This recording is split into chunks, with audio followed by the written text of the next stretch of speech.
The Long Road by Wolfland. The first night proved to be an even more miserable experience, as Stephen discovered it was nearly impossible to lay down with the sling and cast combination. Eventually, he gave up and found himself ringing the nurse in the middle of the night, sheepishly asking for some extra pillows to try to prop his shoulders in a comfortable position. She happily obliged. Unfortunately, Stephen's stubbornness had cost him the night's sleep, and the next morning, he wasn't in the cheeriest mood. But no matter how tired he felt, there was no way he was going to sit and mope in the Poke Center all day. With a little help from Beldam, he managed to sit up and adjust the sling from where it had shifted after a night of tossing and turning. Gingerly, he swung his feet to the floor and eyed his boots with a heavy dose of skepticism. Aaron barked and trotted up to the foot of the bed, and Stephen gave him a wistful look. "I don't suppose you know how to tie shoes, do you?" When Aaron only cocked its head to the side with a quizzical look, Stephen sighed. It was worth a shot. Resigning to just pulling the laces tight and shoving them down into the boot, Stephen finally got to his feet. His Pokemon watched in silence as he shuffled over to the mirror in an attempt to brush the wrinkles from the clothes he'd slept in the previous night. There was no way he had the patience to change, so disheveled would have to do for now. He ran a hand through his hair and grimaced at the weary face staring back at him. No wonder Nurse Joy gave him that sympathetic smile. Stephen gathered the wallet and 2 Pokeballs from the nightstand and stuffed them into his pocket. It felt strange, but after the debacle of getting the Pokeballs off his belt last night, they couldn't go back to their usual place.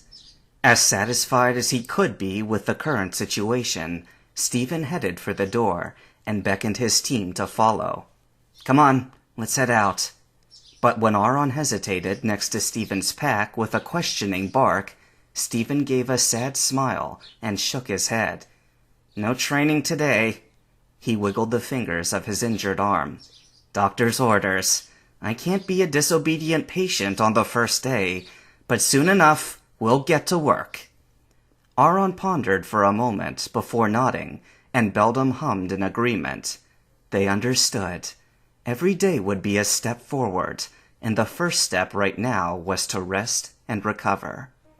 And so it went, with every morning becoming slightly less tedious, and every day becoming slightly more boring, and every night becoming slightly less miserable than the first.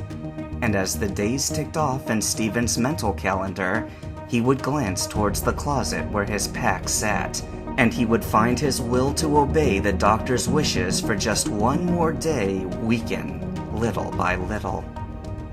By the end of the first week, when the lingering aches finally gave way to restful sleep, the haziness of fatigue lifted, and Stephen's brain was suddenly as itchy as his cast.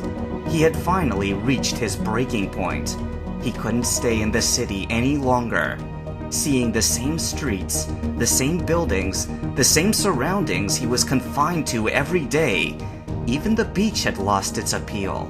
He needed to get out of Slateport. So that's how Stephen found himself eagerly filling his pack on the morning of the 8th day. As he tested the weight with his good arm, Beldam bobbed at his side with a chattering question. "It'll just be for a few days," he lied. "I need a change of scenery, and I'm sure you do too." That part wasn't a lie. Beldam looked him up and down one more time, and then relinquished with a small hum. It wasn't going to be able to sway Stephen's mind, and Aaron wasn't helping either. When Stephen had brought his pack out from the closet, Aaron immediately perked up, clearly just as excited as his trainer to go on a new adventure. Stephen brought his Pokénav out and settled onto the bed for a moment so Beldam and Aaron could see. "We're not going too far, just a ways up Route 110 until we get to the intersection with Route 103. We'll camp out for a few nights and then come right back. The nurses won't even know we're gone." Beldum rolled its eye, clearly skeptical, but Aron barked happily and bounded towards the door. Steven smiled as he hoisted his bag and followed suit. "Trust me, I want to be rid of this thing as fast as possible." He picked at one of the sling's straps. "I'll take it easy. No caves this time, just an easy hike." Still not thoroughly convinced by Steven's words, Beldum chimed a low tone and dutifully followed its partners out the door. Steven quickly decided this was the best idea he'd had since leaving Petalburg. The air of Route 110 was crisp and refreshing, not filled with a stench of hot asphalt or engine exhaust. It was almost as if his whole body let out a collective sigh as grass replaced concrete beneath his feet. Beldum, too, had perked up since its earlier mood back at the Poke Center. Both it and Aron playfully darted about the edges on the long grass, happy to obey their trainer's wishes to avoid stirring up too much trouble, at least most of the time. Whenever the duo would rile up a Zigzagoon or Poochyena, Steven would sigh and step in to take charge, but secretly he was grinning from ear to ear. With the excitement of the wild Pokemon encounters, Steven found his mind quickly wandering back to his journey. After the disastrous showing in Dewford, he vowed to be prepared for his next badge. His extended stay in Slateport offered plenty of time to do his research, and he knew the next gym leader in his sights was Watson, the electric specialist. Eyeing his two frolicking Pokemon, he knew the match with Watson wouldn't be as daunting as the one with Jude. Aron and Beldum weren't weak to electric attacks, but they weren't super effective against the type either. Perhaps he should consider doing some scouting of the routes prior to Mauville to see if he could add another teammate to help out against the electric Pokemon he would be facing.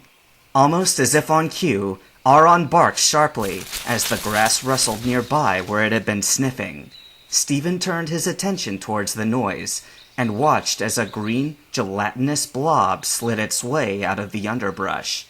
The creature's beady black eyes slowly fixated on the little steel type, and it sized up the inquisitive Pokemon.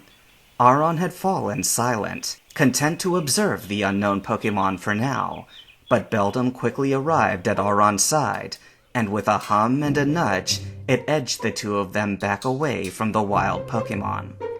Steven frowned at Beldum's protective gesture. He'd needed only a moment to recognize the green blob as a Gulpin, a poison-type Pokemon. Aron would have been fine if it had turned aggressive. But as he watched further, the Gulpin finally tore its gaze from Aron and began to slide over towards a discarded soda pop can that lay at the edge of the road.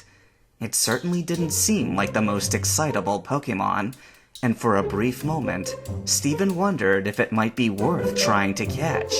Its poison attacks could be useful in a longer battle. He slowly lowered his pack to the ground and rifled around, searching for a Pokeball, all without taking his eyes off the Gulpin. Not as if he could suddenly dart away, but they weren't the most common Pokemon from what he'd read. But the Gulpin happily ignored the trio and eventually slowed to a stop beside its prey. It eyed the trash closely, and then, seemingly oblivious to its onlookers, opened its gooey maw as wide as its entire body and proceeded to swallow its target in one fell swoop.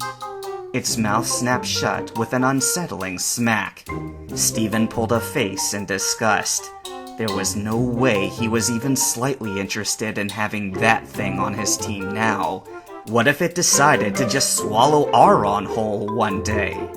A quick glance down at the Pokemon in question told him a similar thought must have crossed its mind too, as it sat in unblinking shock before a shiver broke its gaze and it edged even further away from the wild Gulpin. Beldum chattered a quiet laugh at Aron's obvious unease, and the teasing sent Aron chasing after it, but not without giving the Gulpin a wide berth, just in case.